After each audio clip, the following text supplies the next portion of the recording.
Hello everyone. Hello. Welcome to my YouTube channel. My name is Dr. Iyabo Webzo. I'm the Money to Honey coach. We're just going to dive right in today. Okay, we're diving right in. How did I get married after divorce? Okay, let's go. I'm 55 years old and I'm turning 56 this year in 2026. So I got divorced around, I guess not around, at age 39, just right before my 40th birthday. I was married for 15 years and I was in the same relationship for 23 years. So we had been dating for 8 years before I got married at the age of 25. So we met in medical school. I was 17 years old at the time. So we dated for 8 years, got married, and I was married for 15 years before I filed for divorce.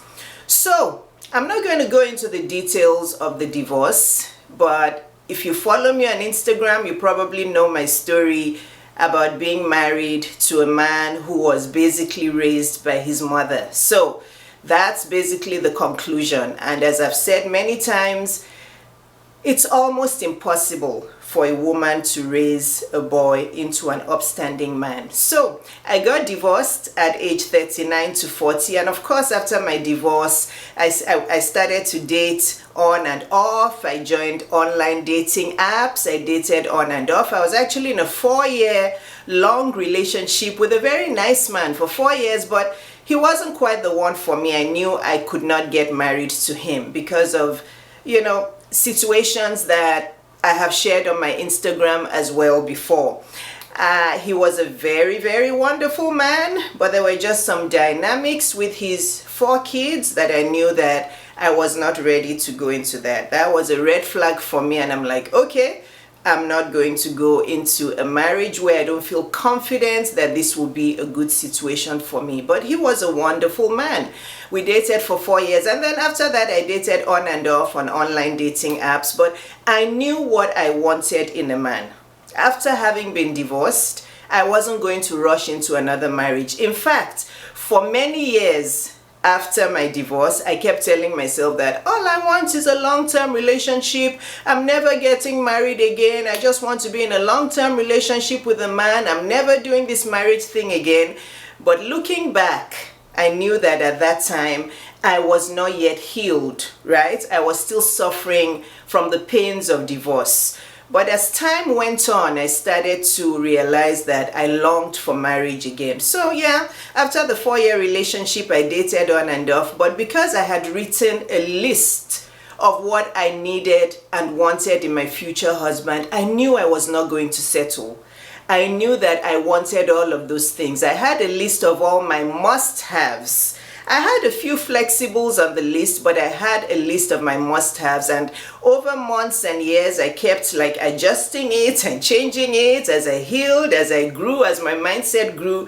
I kept changing it. I kept praying to God. Those of you who know my story, I put that list in my Bible on the page of Psalm 103 because I believed in that list so much, and I just said, God, this is the list, so I'm putting it here in your holy book. So I put the list in my Bible. So I dated on and off, and I met some really nice men. As you guys know, I live in Atlanta, Georgia. I met some really nice men. Full disclosure, after my divorce, I was only dating white men because yes, that's who I was attracted to after my divorce. I was married to a Nigerian man for those 15 years. And after divorce, I just went off black men. And we're allowed to do that. Women, you're allowed to change your mind. Your attraction is allowed to change and evolve over time. It's fine. So I decided that I just was not interested in black men. In fact, I didn't find them physically attractive or emotionally attractive anymore. Yeah, that's the truth. So the first man that I dated for 4 years, I was in a relationship with him for 4 years. He was white and he was a wonderful man, and he opened my eyes, and I started to think, oh my goodness, so gentlemen like this exist. Gentlemen who, are kind and emotionally available. They open doors for you. They do PDA. They hold your hand. They have fun. He took me traveling all over the world. I could afford travel myself, but this man was just wonderful. He made me laugh. The first few weeks that I met him, I had not laughed like that in so long. He made me laugh. He had a good sense of humor. He planned weekend trips. I would be finishing from work on Friday, as a doctor, a busy pediatrician, and he would call and say, oh, we're going here, we're going there, we're going on a road trip, or oh, I bought tickets, we're going here. So it was night and day compared to my marriage. So of course, that opened my eyes, and after that I just continued dating white men. There were many black men on my online dating apps. I mean, my message box was like overflowing and bursting with black men every single day, but I just wasn't interested. I may have gone on maybe 1 or 2 dates with black men, but I just wasn't feeling it. So yes, I met many white men in Atlanta, Georgia, many multimillionaires, CEOs, TV personalities, radio personalities, weatherman personalities. I met many of them in Atlanta, but there was just something missing.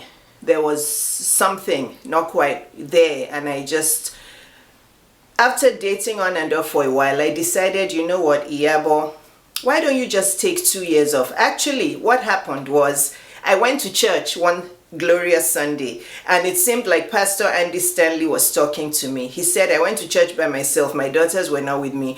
And he said in the sermon, it was the beginning of a new year. I believe, what year was it? Was it 2017? Okay, I'm losing track now. It may have been 2017, January, New Year, first or second service in the year.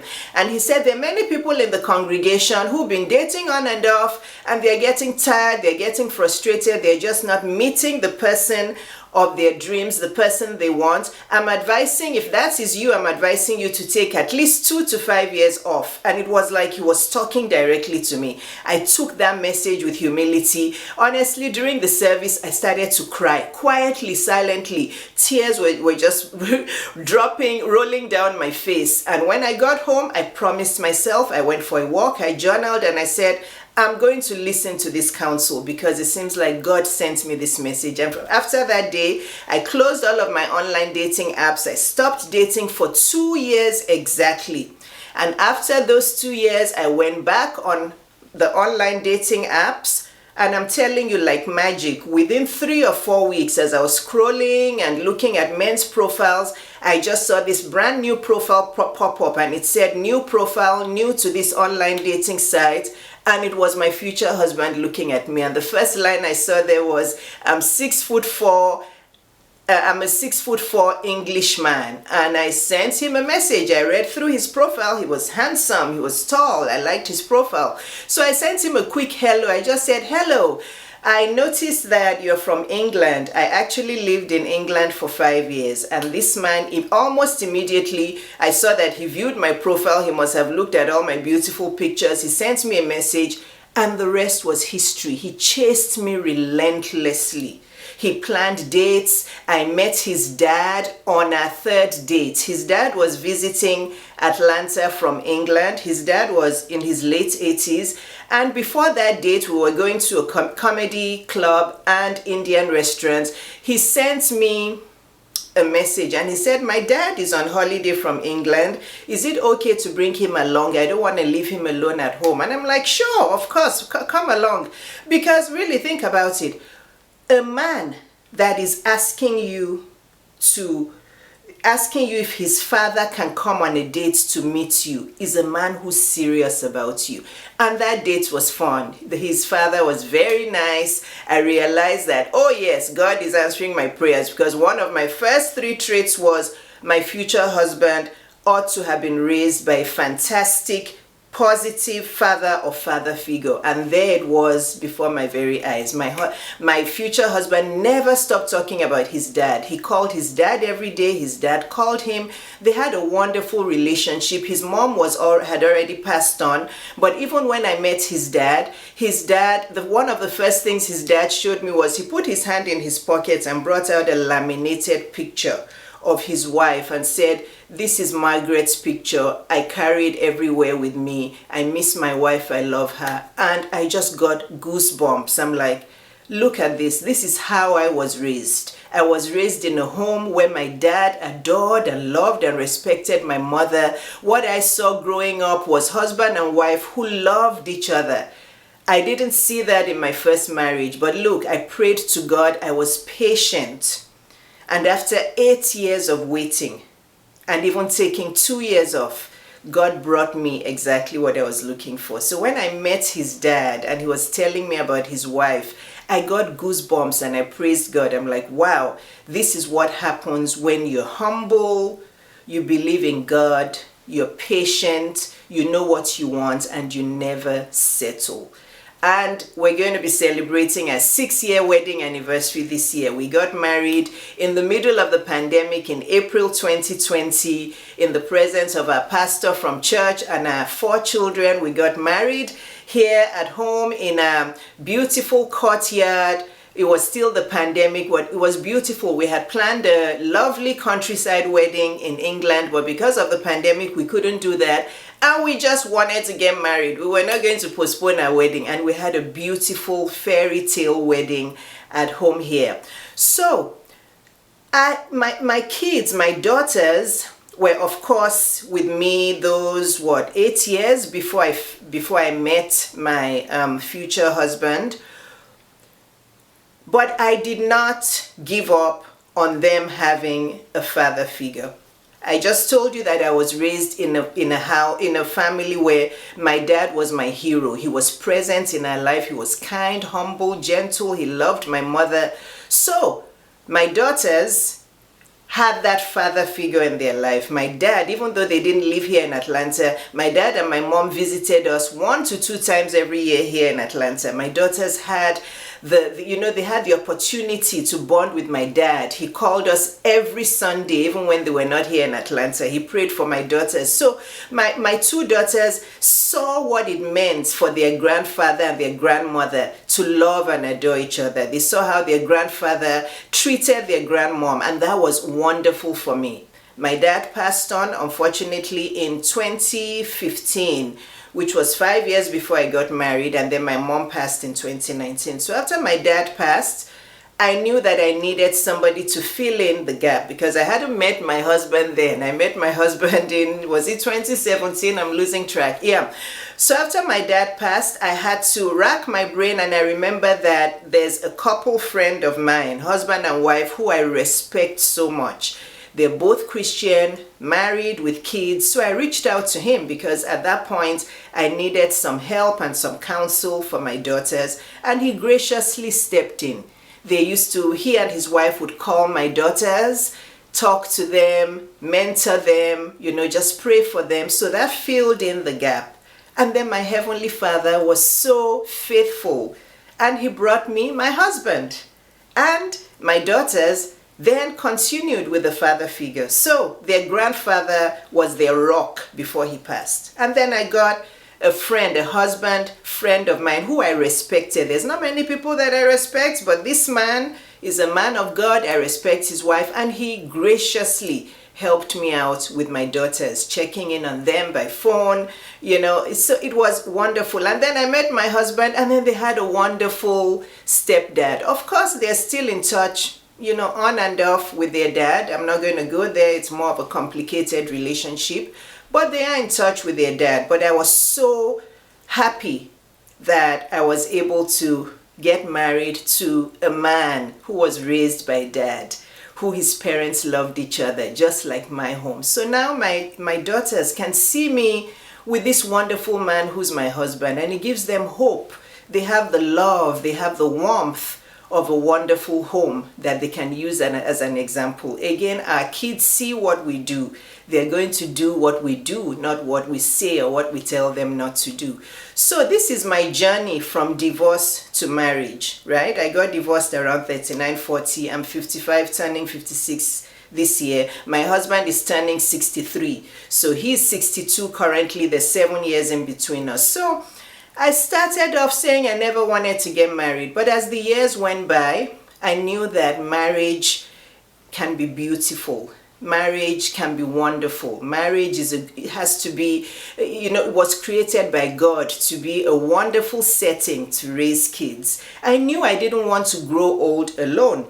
I was very successful. I didn't even say this in between there. I had scaled my pediatric practice to millions of dollars. I had bought my $1 million, my 7-figure home in Atlanta. I had spoken at the UN 3 times. I had traveled the world in luxury with my daughters. So money wasn't the problem for me. I wasn't looking for a man to provide for me. But I knew within my deepest spirit that I needed a companion that I could share life with, travel with, hold my hand, cuddle up to, share life's struggles and ups and downs with. Somebody that we could partner with each other and make each other the best that we can be.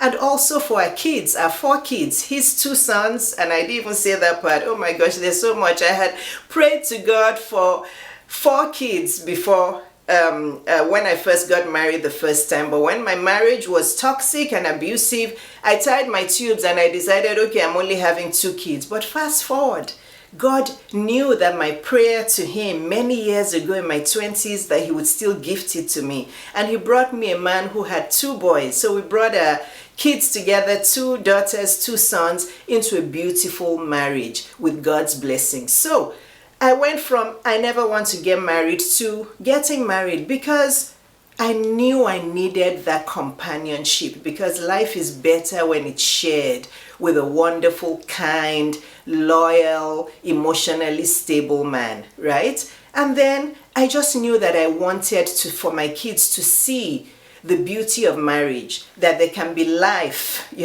after going through all those ups and downs and the darkness of a toxic and abusive marriage. I wanted them to see what it means for their mother to be happy and fulfilled and, bright and beautiful and vibrant again. So this is my story. This is my from divorce to marriage story. And you see, I didn't make any notes today. I just wanted to share from my heart to encourage whoever is out there. If you're a woman, if you're single, you've never been married, or you're divorced or you're widowed, don't give up. Don't let the world tell you that you're a woman who can raise your kids on your own, or you're a woman who doesn't need a man. Don't let the world, don't let flesh lie to you. It's not true. God created man and woman so that we can have, unity in a lovely, peaceful home and raise kids with the love of God, with the fear of God. So please do not let all of the negativity in the world come to you. All of this super masculine rhetoric and, oh yeah, I don't need a man. I earn money by myself. I can raise my kids myself. No, you cannot. Kids, especially boys, need that wonderful father figure. And even girls, you see how I was intentional about looking for positive father figure. Well, I didn't look. My dad was there, their granddad, and he filled that gap in until he passed away peacefully in 2015. And then somebody else filled the gap, which God brought me, enlightened me that, oh, talk to the husband of your friend. He is a great man. And then God brought me my wonderful husband, who now is a great stepdad to his stepdaughters. So don't lose hope. Don't let the lies of the world turn you into an angry, bitter woman who thinks she can do without a man. It's not true. Calm yourself down. Have a growth mindset. Heal. Be in your feminine. Be happy. Make sure that you're developing yourself. You're investing in your self-development, personal development, financial development. Be the best you can be. Live a full, amazing life. But open your heart out to love. Because guess what? There are actually many wonderful men out there. Yes, I know there's many mama's boys that were raised by women who are enmeshed with their moms, but there's 8 or 9 billion people in the world, or 7 billion, I don't know. There's a wonderful man out there for you. Don't lose hope. Don't listen to the lies of the world. Calm down, heal, be happy, be joyful. Believe, because when you believe in God and you work on yourself, He will blow your mind. He will bring you what you need for everything you need in life. He will bring you the money. He will bring you the wonderful husband, the peace, the healing. So please be optimistic. I know this message is for somebody out there. God bless you all.